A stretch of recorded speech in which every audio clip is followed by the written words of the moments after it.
Bismillahirrahmanirrahim.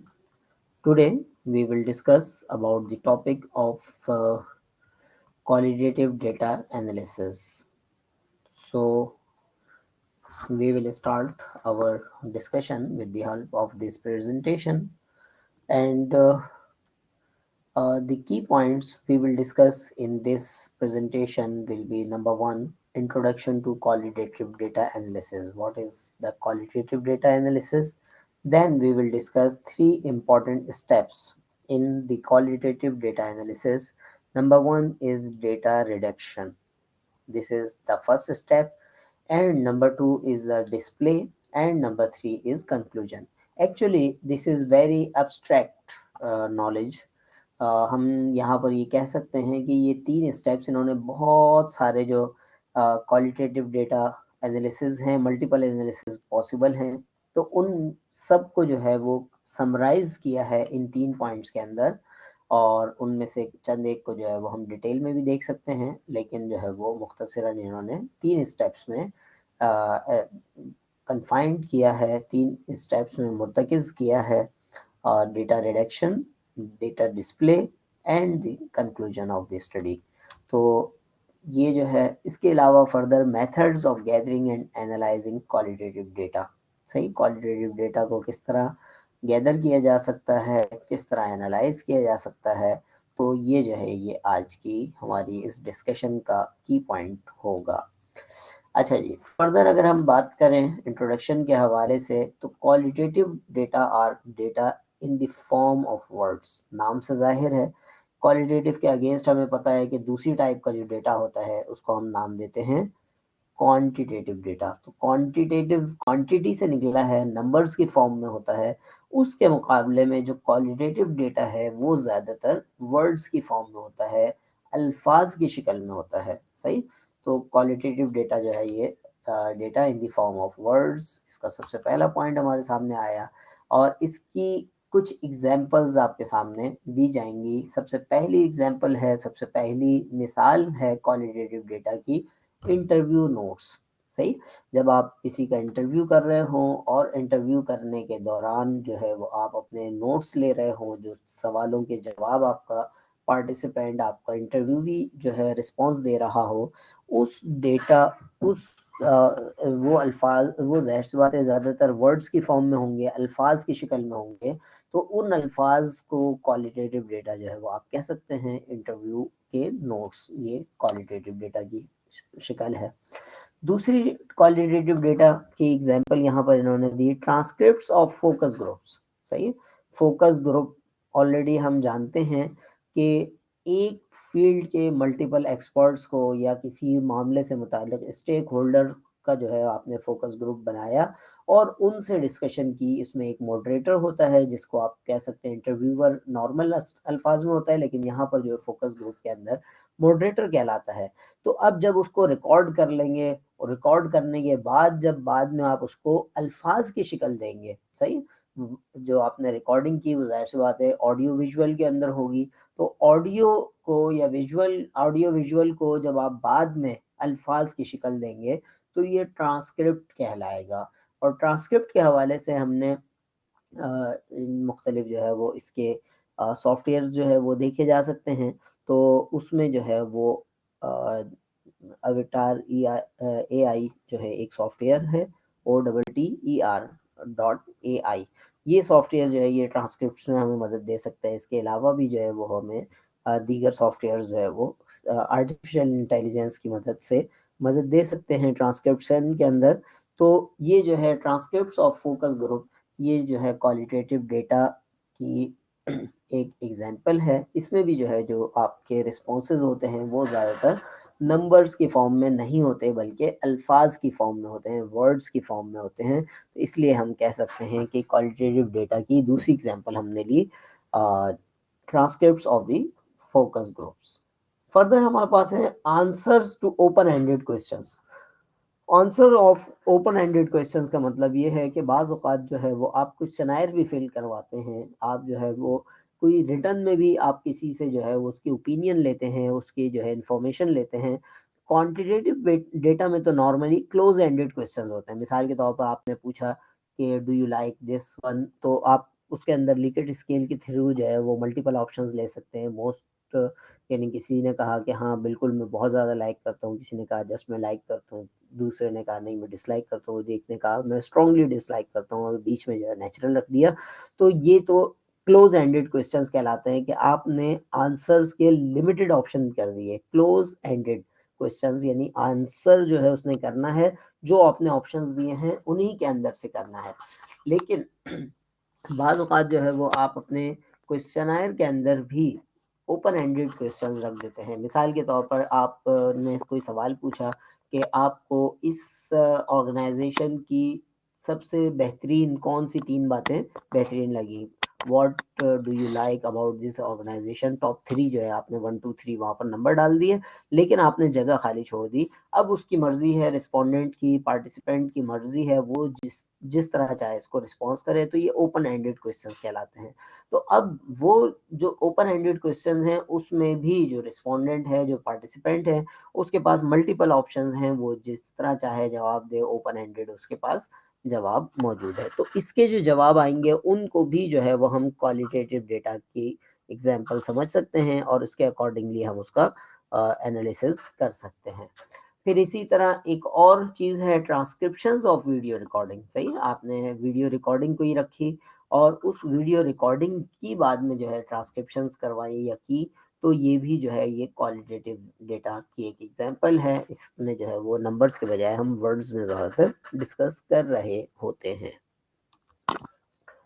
अच्छा जी, इसके अलावा एक और एग्जांपल इन्होंने दी न्यूज़ आर्टिकल्स। सही है, क्वालिटेटिव डेटा की एग्जांपल फर्दर हमारे पास आई न्यूज़ आर्टिकल्स के हमारे जो है वो किसी मामले के बारे में हम जो है वो इन्वेस्टिगेट कर रहे हैं, रिसर्च कर रहे हैं, मालूमात ले रहे हैं। सही है, मिसाल के तौर पर कराची के हालात, हम इस पे जो है वो रिसर्च कर रहे हैं, तो अब इसके बारे में डिफरेंट न्यूज़ आर्टिकल्स वगैरह हम देखेंगे, तो वो ज़ाहिर सी बात है क्वालिटेटिव डेटा की फॉर्म में हम आमतौर पर मिलते हैं। तो ये भी जो है क्वालिटेटिव डेटा की एक एग्जांपल है। तो इस सारी बात में आप देखें, इसमें मल्टीपल चीज़ें हमारे सामने आई, और इसी तरह जो है एंड दी फर्दर सिमिलर, इससे सिमिलर और भी चीज़ें। तो इस सब को आप एनालाइज अगर करें तो कुछ तो ऐसा है जो आपने खुद डेटा गैदर किया है, जैसे इंटरव्यू नोट्स हैं, या इसी तरह जो है फोकस ग्रुप हो सकता है, आपने खुद डेटा गैदर किया हो। लेकिन कुछ चीज़ें ऐसी भी हैं जो किसी और ने जो है वो डेटा जनरेट किया होगा, जैसे न्यूज़ आर्टिकल्स हैं, वो ऑलरेडी जो है वो इस टॉपिक पे रेलिवेंट जो है वो आपको हैं, तो आप जो है उसको बस गैदर करेंगे। तो डेटा जनरेशन जो है वो ज़रूरी नहीं है कि हर हाल में रिसर्चर खुद कर रहा हो। क्वालिटेटिव डेटा में आप बाज़ औक़ात जो है वो डेटा जो है वो जनरेटेड डेटा जो है, जैसे न्यूज़ आर्टिकल्स वाला है, तो आप जनरेटेड डेटा जो है वो ले सकते हैं और उसको फिर एनालाइज कर सकते हैं। तो उम्मीद है मेरी आवाज़ भी आपको क्लियर आ रही होगी। इस हवाले से अगर कोई सवाल है यहाँ तक, तो आप लोग जो है वो कमेंट्स में कर सकते हैं। क्लियर है, आवाज़ आ रही है मेरी?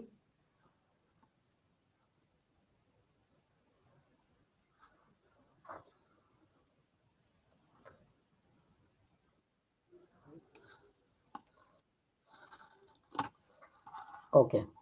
अच्छा जी, नेक्स्ट हम मूव करते हैं इस हवाले से। तो हमारे पास जो है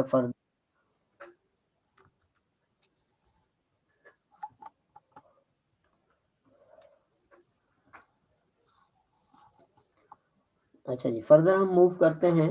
तो हमारे पास नेक्स्ट पॉइंट है कि qualitative data can come from a wide variety. सही है, हमारे पास बहुत सारी मुख्तलिफ जगहों से क्वालिटेटिव डेटा जो है वो आ सकता है, और ये प्राइमरी सोर्सेज भी हो सकते हैं और सेकेंडरी सोर्सेज भी हो सकते हैं। सही, प्राइमरी सोर्सेज और सेकेंडरी सोर्सेज ये ऑलरेडी हम जानते हैं। कौन बताएगा what is the primary source और what are the secondary sources? किस तरह हम इनको डिस्क्राइब कर सकते हैं, किस तरह इनको डिफरेंशिएट कर सकते हैं? Is there anyone who can explain what are the primary sources or how we can differentiate between primary and secondary sources? You can open your mic also, or you can also write in chat box. To making the interactive session, your participation is important. Yes, we received the answer from Mazen Khalid. Primary means first data, secondary means already have data. Imam Jan says primary source investigation to, अच्छा हम खुद जो है वो करते हैं। तो इसमें जो है वो आप बिल्कुल काफ़ी हद तक करीब करीब हैं कि प्राइमरी सोर्स के अंदर जो रिसर्चर है उसी स्टडी के लिए, जिस स्टडी में वो एनालिसिस कर रहा है उसी के लिए उसने वो डेटा जो है वो कलेक्ट किया हो, खुद कलेक्ट किया हो, तो ये प्राइमरी सोर्स कहलाएगा। और अगर किसी और पर्पस के लिए किसी और ने वो डेटा जो है वो कलेक्ट किया हुआ हो तो वो जो है वो सेकेंडरी सोर्स कहलाएगा। मिसाल के तौर पर फाइनेंशियल स्टेटमेंट्स जो है वो जाहिर सी बात है कंपनीज जनरेट करती हैं अपने हर साल के अख्ताम पर, हर क्वार्टर के और हर 6 महीने के अख्ताम पर।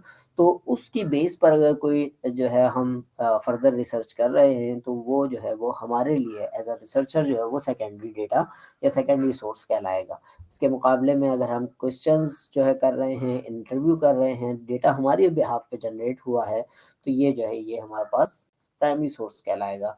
इसी को जो है इन्होंने कुछ एग्जांपल फर्दर दी हैं, सच एज उसमें इंडिविजुअल्स, सही है, इंडिविजुअल्स से यानी हम इंटरव्यूज वगैरह के जरिए या कोई सनायर फिलिंग के जरिए जो है वो प्राइमरी सोर्स के जरिए डेटा कलेक्ट कर सकते हैं। इसी तरह फोकस ग्रुप्स, सही है, मल्टीपल लोगों का जो है हमने ग्रुप बनाया और उनसे किसी खास टॉपिक पे डिस्कशन की, उस डिस्कशन को रिकॉर्ड किया, उसको ट्रांसक्रिप्ट किया और उसको जो है फर्दर हमने जो है फर्दर आगे बढ़ाया। तो ये दो एग्जांपल्स नॉर्मली हमारे पास प्राइमरी सोर्स की हो गई, ख्वाह वो क्वालिटेटिव डेटा हो या क्वांटिटेटिव हो।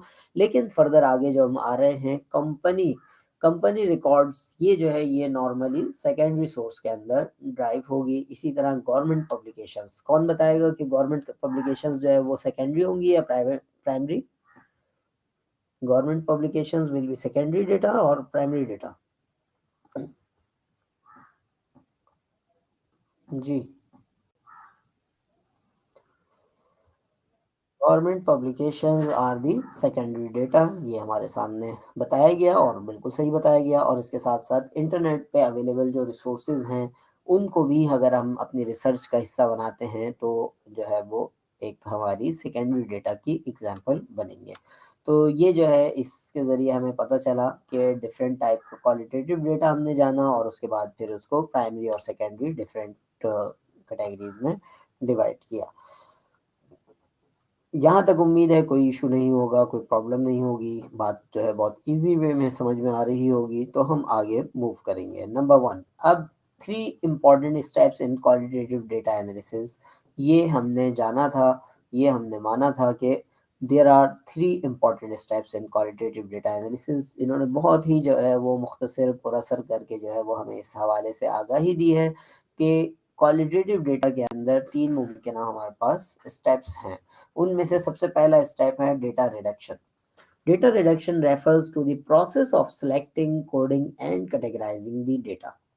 सही, इन्होंने यानी इसको बहुत ही मुख्तसर पुरअसर कर दिया, जो कि आगे हम अपना थीमेटिक एनालिसिस में जब देखेंगे तो वहां पर ये एक स्टेप ही मल्टीपल स्टेप्स में डिवाइड किया गया होगा। तो यहाँ पर जो है बहुत मुख्तसर पुरअसर सा हमारे सामने है और हम इसको कह सकते हैं कि ये जो है ये सिलेक्टिंग द डेटा, आपने कौन सा डेटा क्वालिटेटिव स्टडी का पार्ट बनाना है, फिर उसको कोड किया। अब कोड कैसे किया जा सकता है ये हम नेक्स्ट स्टेप के अंदर देखेंगे आगे चल के, जो हमारी थीमेटिक एनालिसिस से रेलेवेंट वीडियो है और जो बाद में रिकॉर्डिंग देख रहे होंगे हमारे लिसनर्स एंड व्यूवर्स, वो जो है वो लिंक इस डिस्क्रिप्शन में हासिल कर सकेंगे, वहां से ये देख सकेंगे। कोडिंग है और उसके बाद फिर कैटेगराइजिंग है। इसी कैटेगराइजेशन को शारान बी मरियम 2016 की बुक में जो है कैटेगराइजेशन का नाम दिया है। इसी को जो रॉबर्ट के यिन 2018 केस स्टडी मेथड के अंडर इसको पैटर्न्स मैचिंग का नाम देते हैं। इसी को जो है वो बहुत सारे लोग थीमेटिक एनालिसिस का नाम देते हैं। जैसा कि हम थीमेटिक एनालिसिस के अंदर देखेंगे तो ये कैटेगराइजेशन कोडिंग का एडवांस पार्ट है। उसमें जो है कोड्स को हम मल्टीपल जो है वो कैटेगरीज में डिवाइड करते हैं। तो बेसिकली ये थीमेटिक एनालिसिस के अंदर थीम्स कहलाएगा, केस स्टडी के अंदर पैटर्न मैचिंग भी कहला सकता है और शारान बी मरियम को बेसिक क्वालिटेटिव रिसर्च के अंदर इसको 2016 का जो उनकी किताब है उसके अंदर इसको कैटेगराइजेशन का नाम देती हैं। तो उससे इन्फ्लुएंस्ड होके जो है यहाँ पर हमारे सामने मौजूद है। तो ये लेकिन बेसिकली डेटा रिडक्शन का प्रोसेस है।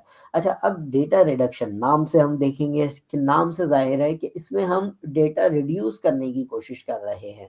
सही नाम।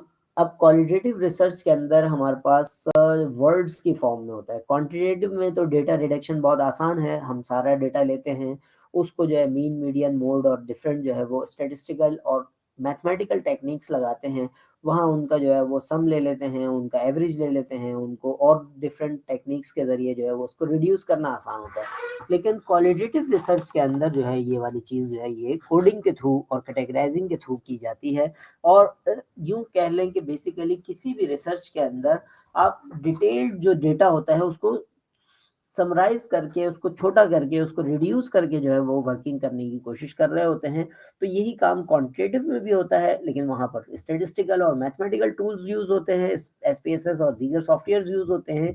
यहाँ पर जो है ये आपके पास जो है ये क्वालिटेटिव रिसर्च के अंदर डेटा रिडक्शन का जो प्रोसेस है वो कोडिंग और कैटेगराइजेशन या थीमिंग और इस तरह की कॉन्टेक्स्ट के जरिए जो है ये काम आ रहा होता है। इस तरह की जो है चीजें हमें सपोर्ट मिल रही होती हैं। सही।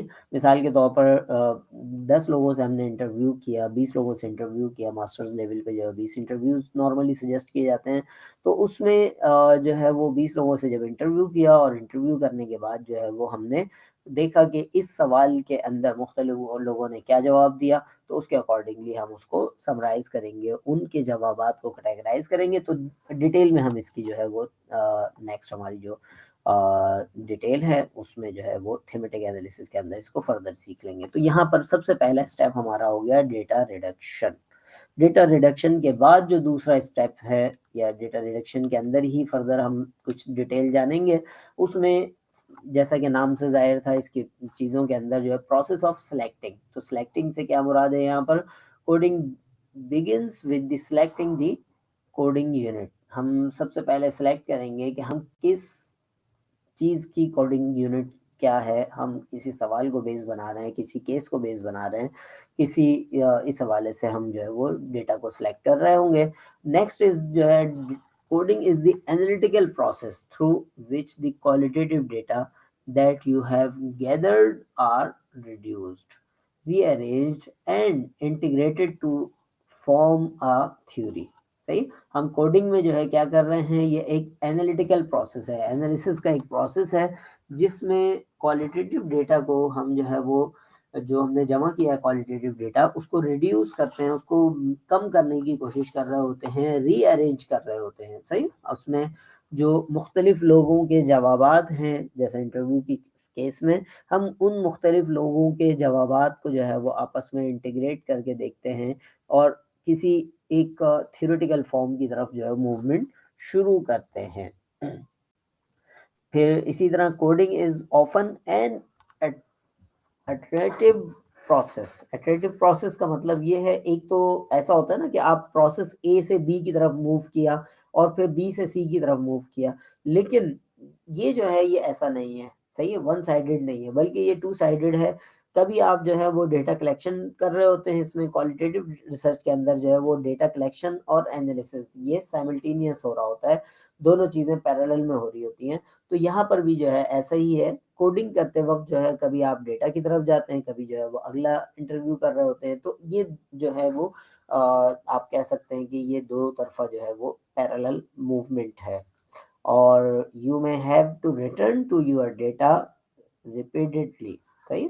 तो आप बार बार अपने डेटा की तरफ जो है वो मूव करते हैं to increase your understanding of the data, ताकि आप अपनी डेटा की अंडरस्टैंडिंग को बेहतर कर सकें। सही है। क्वालिटेटिव रिसर्च के अंदर जो ज़्यादा फोकस होता है वो होता है understanding.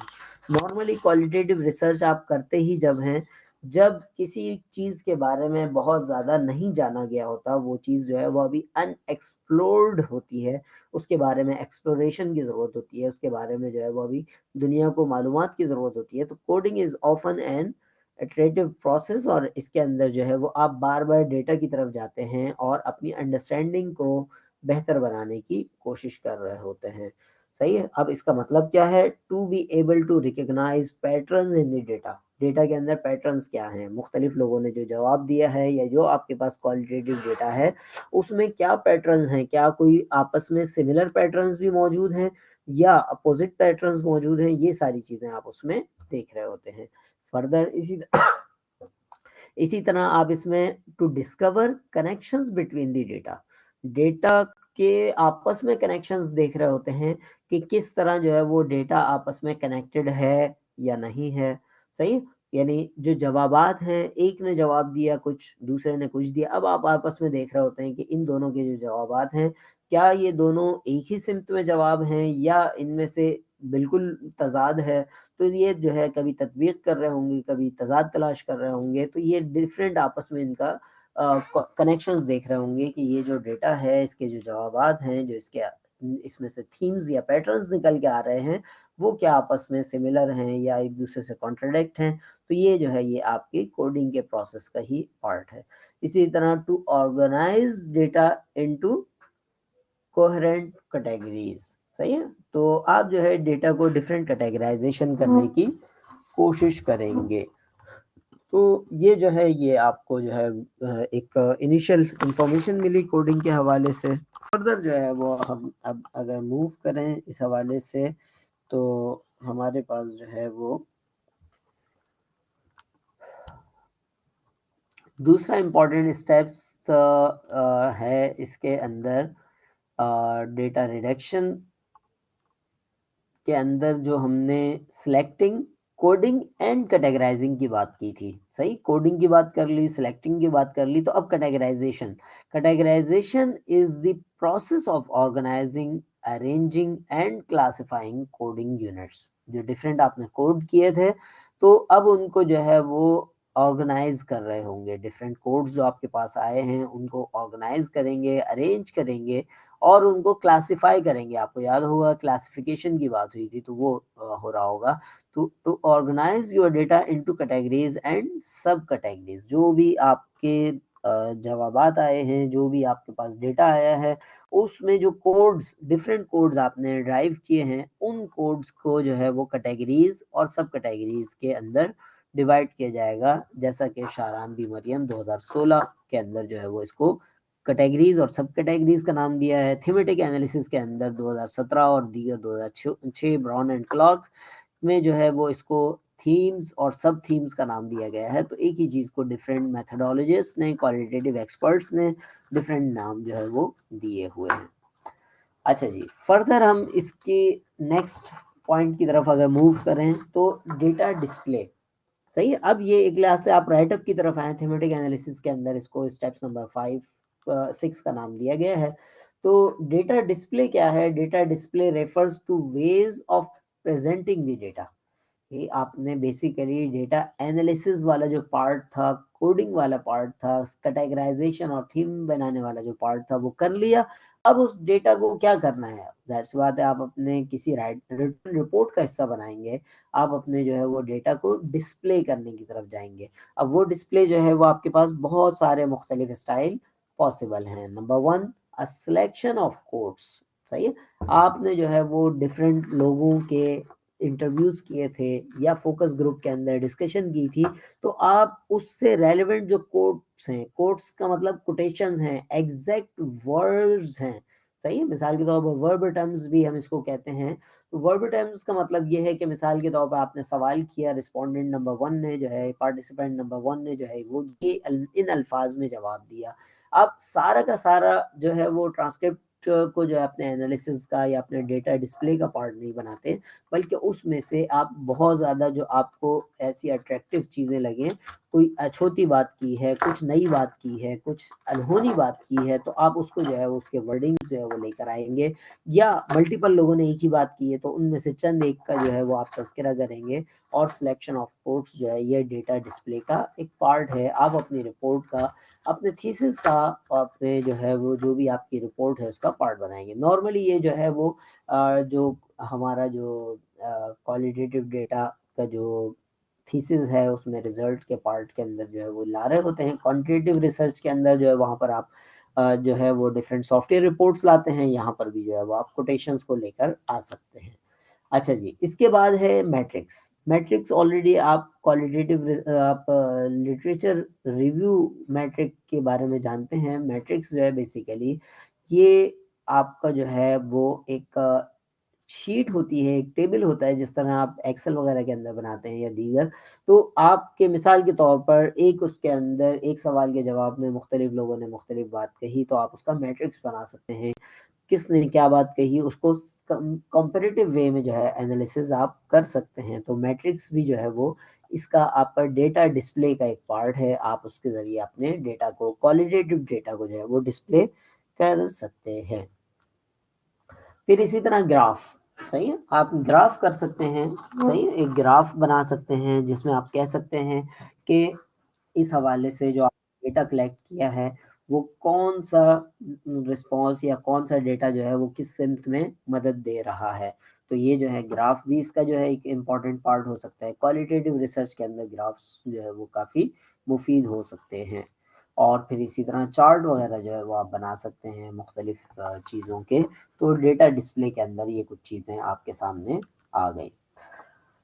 Illustration pattern in the data may help the researcher or and eventually the reader to understand the data. Qualitative research के अंदर अगेन हमने जो बात की कि क्वालिटेटिव रिसर्च के अंदर जो है वो अंडरस्टैंडिंग फोकस्ड होता है, सही, अंडरस्टैंडिंग पे बहुत ज़्यादा जोर होता है कि जो हमारी बात है वो समझ में आ जाए। क्वालिटेटिव डेटा जो है वो इसमें ज़्यादा फोकस यही होता है कि हम अंडरस्टैंड कर लें, सही। तो यहाँ पर ये जो हमारी डेटा डिस्प्ले है, तो इसके नतीजे में सबसे पहले तो एज अ रिसर्चर आप खुद जो है वो बेहतर अंदाज में अपने डेटा को समझ सकते हैं। लोगों ने क्या रिस्पॉन्स दिए हैं, या फोकस ग्रुप में क्या बात आई है, या हमारे जो रिसर्च क्वेश्चंस थे उसको किस तरह जो है वो जवाब दिया गया है। तो सबसे पहले तो एज अ रिसर्चर आप खुद उस चीज़ को समझ पाएंगे। और उसके बाद क्या होगा, इवेंचुअली द रीडर, जब आप अपने बात समझ पाएंगे तो समझाना जो है वो आसान हो जाएगा, सही। खुद समझना ही नहीं है, औरों को समझाना भी है, सही। शायर इस बारे में कहता है, हक ने की हैं दोहरी दोहरी खिदमतें तेरे सुपुर्द, खुद तड़पना ही नहीं है औरों को तड़पाना भी है। लेकिन हम इसको अपने क्वालिटेटिव डेटा की इस रेलिवेंट प्रेजेंटेशन के हम कह सकते हैं कि खुद समझना ही नहीं है, औरों को समझाना भी है। कि आपने एज अ क्वालिटेटिव रिसर्चर पहले आपने खुद समझना है कि इस डेटा के अंदर जो रिस्पॉन्सेज है उनका क्या मतलब है, और उसके बाद फिर लोगों को समझाने की कोशिश करनी है। अंडरस्टैंडिंग ऑफ डेटा जो है ये क्वालिटेटिव रिसर्च के अंदर बहुत ज़्यादा इंपॉर्टेंट पार्ट अदा करती है। अच्छा जी, तीन पार्ट्स हमने बात की थी, डेटा रिडक्शन, उसके बाद जो है फिर डेटा डिस्प्ले, और डिस्प्ले के बाद जो है फिर ड्राइंग कंक्लूजन्स। जो बात हमने बखेरी है उसको समेटना भी है। क्वालिटेटिव रिसर्च जो है, जैसा कि आपके इल्म में है कि क्वालिटेटिव रिसर्च जो है एक लिहाज से थोड़ा सा बाज़-औक़ात लेंथी प्रोसेस होता है। इसके अंदर जो है वो a lot of data can be analyse. तो इसमें बहुत ज़्यादा डेटा जो है वो बाज़-औक़ात आपको मिलता है। इसीलिए क्वालिटेटिव रिसर्च के जो थीसिस होते हैं नॉर्मली वो काफ़ी हेल्दी होते हैं, काफ़ी क्वांटिटी में उनके पेजेस होते हैं और ये सारी चीज़ें होती हैं। तो इसके मुकाबले में क्वांटिटेटिव में जो है वो आप निस्बतन कम वर्ड्स के ज़रिए या कम जो है वो डेटा के ज़रिए काम कर लेते हैं। तो लेकिन यहाँ पर चूँकि हेल्दी जो है वो आपका डेटा का काउंट बहुत ज़्यादा होता है, डेटा की तादाद बहुत ज़्यादा होती है, वर्ड्स, नंबर ऑफ वर्ड्स बहुत ज़्यादा हो जाते हैं। तो ड्राइंग कंक्लूजन्स जो है वो हर रिसर्च की तरह यहाँ भी बहुत ज़्यादा इंपॉर्टेंट है, बल्कि यहाँ कुछ ज़्यादा ही इंपॉर्टेंट है। तो ड्राइंग कंक्लूजन्स के अंदर हम कह सकते हैं कि conclusion drawing is the final analytical activity in the process of qualitative data analysis. ये आप एक लिहाज से आप कह सकते हैं कि आपका काम जो है वो इख्तिताम की तरफ मूव कर रहा है, जब आप अपनी बात को, क्वालिटेटिव डेटा को जो है वो एक एनालिटिकल एक्टिविटी के अंदर यानी ले आएंगे, कंक्लूजन की तरफ मूव करेंगे। It is the point where you answer your research questions. आपको याद होगा कि बिल्कुल शुरू में हमने जो है वो जाना था, ये समझा था कि क्वालिटेटिव रिसर्च के अंदर ही नहीं, क्वांटिटेटिव रिसर्च में भी आमतौर पर, लेकिन खास तौर पर क्वालिटेटिव रिसर्च के अंदर शुरू में आपके पास एक अदर रिसर्च क्वेश्चन जरूर होना चाहिए, और रिसर्च क्वेश्चन की बेस पर जो है वो आप एनालिसिस का रिस्पॉन्स करेंगे, आंसर करेंगे, सही। क्वांटिटेटिव रिसर्च में तो हम बाज़ औक़ात जो है वो हाइपोथेसिस टेस्टिंग की तरफ मूव करते हैं, तो वहाँ पर रिसर्च क्वेश्चन अगर मिसिंग भी हो बाज़ औक़ात क्वांटिटेटिव रिसर्च के अंदर, तब भी जो है वो आप जो है वो हाइपोथेसिस के ज़रिए ये वाला मामला कंक्लूड कर लेते हैं। लेकिन क्वालिटेटिव रिसर्च के अंदर research question is the very important part and you can answer your research question at the part of the drawing conclusions. सही है, ड्राइंग कंक्लूजन्स के अंदर जो है वो आप अपने इस पार्ट को अदा करते हैं। अच्छा जी, एक सवाल है लेकिन हम इसको एट द एंड कंक्लूड कर लेंगे। It is the point where you answer your research question by determining what identified themes stand for. यानी यहाँ पर जो आपने अपनी थीम्स अभी आइडेंटिफाई की थी, जिसको हमने कैटेगराइजेशन की कैटेगरी के अंदर, डेटा रिडक्शन की कैटेगरी के अंदर लेकर आए थे, तो यहाँ पर आप जो है उनका मफहूम बता रहे होंगे कि इनका मतलब क्या निकलता है। इस हवाले से आप अपनी बात को जो है वो आगे बढ़ाएंगे। By thinking about explanations for observed patterns and relationships। सही, आप इस बारे में गौर फिक्र करेंगे, सोचो विचार करेंगे कि जो एक्सप्लेनेशंस आई हैं डिफरेंट ऑब्जर्व पैटर्न्स की, मुख्तलिफ कैटेगरीज की, मुख्तलिफ थीम्स की, और ये जो मुख्तलिफ रिलेशनशिप्स निकल के आए हैं, एक एक कुछ सवालों के जवाब जो है वो हमें इस शक्ल में मिले हैं, तो उसके बारे में जो है वो आप सोचो विचार करेंगे और आप अपनी बात को कंक्लूडेड वे में जो है वो यहाँ पर रखेंगे। इसी तरह by making contrast and comparison, मुख्तलिफ जो है वो आप कह सकते हैं कि मुख्तलिफ रिस्पोंडेंट्स ने, मुख्तलिफ लोगों ने मुख्तलिफ जवाब दिए होंगे, तो उन लोगों के जवाबात को जो है वो आप कंपेयर कर रहे होंगे, कंट्रास्ट कर रहे होंगे, और आप एट द एंड अपना कंक्लूजन देंगे कि आपका पलड़ा किस तरफ है, आपने क्या चीज़ इसमें ऑब्जर्व की। तो क्वालिटेटिव रिसर्च के अंदर जो है ये एज अ रिसर्चर जो है वो आपका रोल बहुत ज़्यादा इम्पोर्टेंट होता है। वहीं पर क्वालिटेटिव रिसर्च के अंदर रिसर्चर को एज अ इंस्ट्रूमेंट कहा जाता है, रिसर्च इंस्ट्रूमेंट कहा जाता है, जैसा कि हम जो है डिफरेंट रेलेवेंट लिटरेचर में और डिफरेंट लिटरेचर कंटेंट में जो है वो डिफरेंट मेथोडोलॉजिकल कंटेंट में ये बात जान सकते हैं कि क्वालिटेटिव रिसर्च के अंदर जो रिसर्चर है उसको एज अ रिसर्च इंस्ट्रूमेंट जो है वो कहा जाता है। अच्छा जी, अब जो है वो यहाँ पर हमारे पास methods of gathering and analysing qualitative data, qualitative data को गैदर करने के और एनालाइज करने के मेथड्स कुछ मुख्तसरन हमारे सामने आ रहे हैं। सबसे पहला उसमें जो है वो कंटेंट एनालिसिस है, और इसी तरह फिर नैरेटिव एनालिसिस है। फर्दर भी जो है हम डिफरेंट सोर्सेज से देख सकेंगे। तो कंटेंट एनालिसिस जो है वो इसके अंदर कॉन्सेप्चुअल एनालिसिस, सही, conceptual analysis establishes the existence and frequency of concepts। हम यहाँ पर देख रहे हैं कि कौन से इस डेटा के अंदर, क्वालिटेटिव जो डेटा हमारे अंदर हमारे पास मौजूद है, इसमें कौन से जो है वो कॉन्सेप्ट्स मौजूद हैं, किन कॉन्सेप्ट पे जो है वो बात की जा रही है इन अ टेक्स्ट, या जो भी क्वालिटेटिव डेटा हमारे पास है उसमें जो है हम देख रहे हैं कौन से स्पेसिफिक वर्ड्स हैं। यानी इसमें एक वर्ड क्लाउड भी हो सकता है, और भी दूसरे तीसरे मेथड यूज हो सकते हैं। फिर इसी तरह यहाँ पर थीम्स जो है वो अगेन थीमेटिक एनालिसिस की बात हो रही है, तो वो उसकी बात हो सकती है। फिर इस तरह कौन से कैरेक्टर्स जो है वो यहाँ पर पाए जाते हैं। तो ये कंटेंट का एनालिसिस हम कर रहे हैं, डिफरेंट जो है वो इसमें हम इस पे एनालाइज कर रहे होंगे कि कंटेंट एनालिसिस के जरिए जो है वो इसके अंदर क्या क्या कॉन्सेप्ट्स पाए जाते हैं। तो कॉन्सेप्चुअल एनालिसिस हम कह सकते हैं कि इस फॉर्म में हो जाएगा। फिर इसी तरह रिलेशनल एनालिसिस, सही है, relational analysis builds on conceptual analysis by examining the relationships among concepts in a text। आपने एक टेक्स्ट लिया, उस पे जो है वो एनालाइज किया, उसमें आपने आइडेंटिफाई किया कि इसमें जो है ये और ये कॉन्सेप्ट्स पाए जाते हैं। अब उन कॉन्सेप्ट्स का आपस में क्या लिंक है, आपस में क्या ताल्लुक है, क्या ये दोनों कॉन्सेप्ट्स जो है वो आपस में एक दूसरे पर डिपेंडेंट है या नहीं है। तो बेसिकली यहाँ पर एट द एंड जो है वो आप इसको एनालाइज कर सकते हैं रिलेशनल एनालिसिस के जरिए। जो है वो आपको पता चल जाएगा कि जो है यहाँ पर जो डेटा था, क्वालिटेटिव डेटा, इनका आपस में क्या कोई ताल्लुक है या नहीं है, अगर है तो किस नौइयत का है। फिर इसी तरह एक और जो एनालिसिस या method gathering and analysing qualitative data हमारे पास है, वो है narrative analysis. Narrative analysis is an approach that aims to produce and scrutinize the stories we told about ourselves and their implications for our lives. आप कह सकते हैं narrative analysis या नैरेटिव स्टडीज भी बाज़ औक़ात जो है इनको ओवरऑल कहा जाएगा। तो नैरेटिव एनालिसिस जो है बेसिकली ये लाइफ स्टोरीज हैं। ये इसीलिए क्वालिटेटिव रिसर्च जो है वो एक लिहाज से, आप जिन लोगों को क्वालिटेटिव रिसर्च का मज़ा लग जाता है वो बड़ा मज़ेदार इस हवाले से, अगरचे इसमें पब्लिकेशन चांसेस जो है इतना आसान नहीं होते, लेकिन उसके बावजूद भी क्वालिटेटिव रिसर्च का जो प्रोसेस है ये बड़ा मज़ेदार है। बाज़ औक़ात इसमें जो है वो आपको, आप इसको जो है वो एंजॉय कर रहे होते हैं।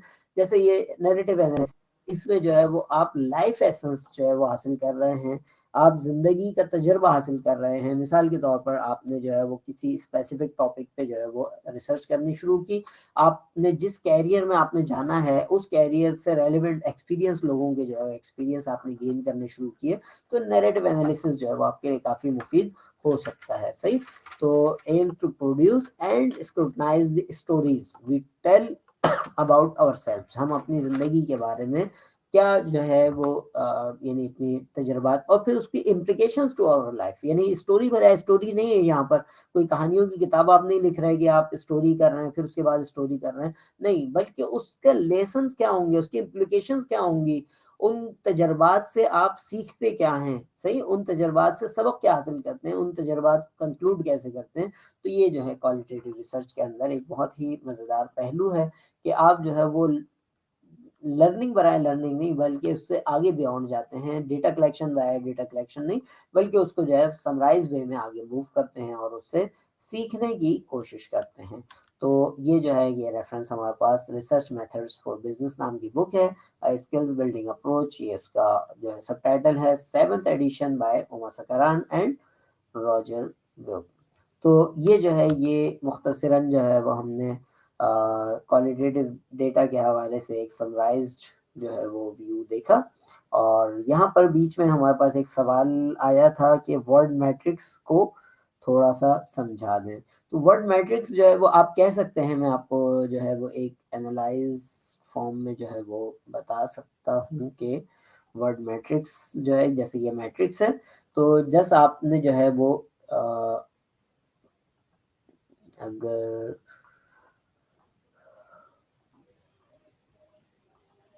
इसको हम थोड़ा सा जो है वो आगे मूव करते हैं और इंटायर स्क्रीन पे लाके मैं आपके सामने वर्ड मैट्रिक्स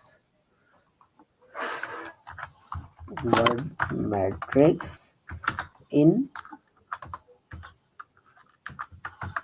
क्वालिटेटिव रिसर्च, क्योंकि बहुत सारी चीज़ें हम जब तक ये इमेज फॉर्म में जब हम जाएंगे, ये वर्ड मैट्रिक्स की आपके सामने कुछ एग्जांपल आ गई, सही, जैसे ये है, ये जो है ये वर्ड मैट्रिक्स है। सिंपल आप आसान अल्फाज में समझ लें कि आपने एक टेबल बनाई और आपको याद होगा, ये अगेन हमारे पास इत्तेफाक की बात है कि उसी तरह की एक चीज़ आ गई जो हमने लिटरेचर मैट्रिक्स जिसको कहा था। लिटरेचर मैट्रिक्स भी basically qualitative form of the analysis है। लिटरेचर के अंदर, यानी लिटरेचर की बुनियाद पे हमने एक मैट्रिक्स, एक टेबल, एक एक्सेल शीट टाइप की चीज बनाई और उसके जरिए हमने जो अवेलेबल डेटा है उसको एनालाइज किया। और वो अवेलेबल डेटा सारा का सारा क्वांटिटेटिव फॉर्म में नहीं होता आमतौर पर, बल्कि उसमें क्वालिटेटिव चीजें ज्यादा होती हैं, जैसा कि आपके सामने आ रहा है। तो ये भी एक लिटरेचर मैट्रिक्स टाइप की चीज है और ये जो है ये मैट्रिक्स की एग्जाम्पल हमारे सामने मौजूद है। ये इत्तेफाक की बात है कि लिटरेचर मैट्रिक्स है। इसी तरह ये वर्ड मैट्रिक्स, ये जो है ये हमारे पास मौजूद है, सही। इसी तरह और एग्जांपल्स हम देख सकते हैं, ये भी जो है वो हम कह सकते हैं कि इस फॉर्म में भी जो है ये वर्ड मैट्रिक्स है, यानी एक टेबल टाइप की चीज बनाई, उसमें जो हमने अपने डेटा को डिस्प्ले किया, अच्छे अंदाज में समझाया। तो उम्मीद है वर्ड मैट्रिक्स जो है वो आपको समझ में आ गया होगा। समझ में आ गया जी? तो यहाँ पर हम इस पार्ट को इख्तिताम पजीर करेंगे और अपनी जो रिकॉर्डिंग है उसको रोकेंगे। क्वालिटेटिव डेटा से रेलेवेंट जो है वो हमने एक इनिशियल बात यहाँ पर ख़त्म कर ली।